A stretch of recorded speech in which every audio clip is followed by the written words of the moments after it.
সাধারণ মানুষের উদ্দেশ্যে আমি এটাই বার্তা দেব যে যেহেতু আমাদের মাননীয় মুখ্যমন্ত্রী সবসময় বলেন যে ধর্ম যার যার, উৎসব সবার। তো সবাইকে আনন্দে মেতে উঠতে বলবো। সবার ঘরে আলো আলোয় আলোকিত হোক। এবং বার্তা দেব এটাই যে আমার আনন্দ যেন অন্য কারণ নিরানন্দের কারণ না হয়। সবাইকে ভালো থাকতে বলবো, সুস্থ থাকতে বলবো। আর মায়ের কাছে এটাই প্রার্থনা করব যে যেখানে আছে আমার ওয়ার্ডের যেই প্রান্তে যে আছে সবাই ভালো থাকুক, সবাই ভালো কাটাক পুজো, এই আশাই রাখব।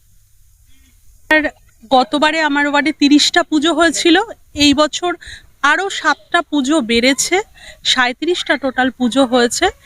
এবং বিশেষ বিশেষ পুজো যেগুলো একটু বড় হচ্ছে, আমাদের ওয়ার্ডে তো খুব বেশি বড় মাপের পুজো হয় না, তো সেখানে পুজো অগ্রদূত ক্লাব, কল্পতরু ক্লাব, বিবেকানন্দ সংঘ, এগুলো একটু বেশি বড় হয়েছে। আর এছাড়া ছোট ছোট আমাদের সমস্ত পুজোগুলো হয়েছে।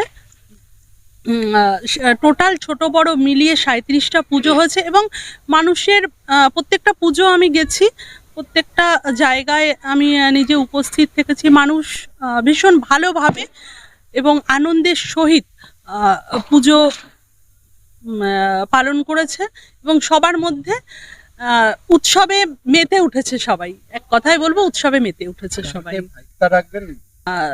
যেটা ছিল আমাদের ওয়ার্ড জুড়ে বিভিন্ন জায়গায় খিচুড়ি বিতরণ, তারপর এক একটা পুজো প্যান্ডেলে এক এক রকম আমাদের আজকে প্রসাদ বিতরণ ছিল, সেগুলো প্রত্যেকটাতেই আমি উপস্থিত ছিলাম।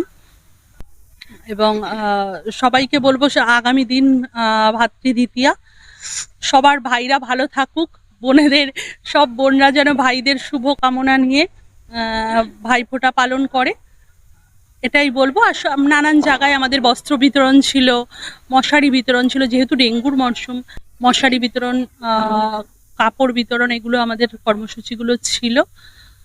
আর তো যেটা হয় প্রত্যেকটা পুজো প্যান্ডেলে আমাদের তোমার কেউ ছোট বাচ্চাদের নিয়ে আবৃত্তি প্রতিযোগিতা হচ্ছে, ফুচকা প্রতিযোগিতা হচ্ছে, গান নাচ, এসব নিয়ে আমাদের দীপাবলি ভালোই কাটছে এখনো পর্যন্ত।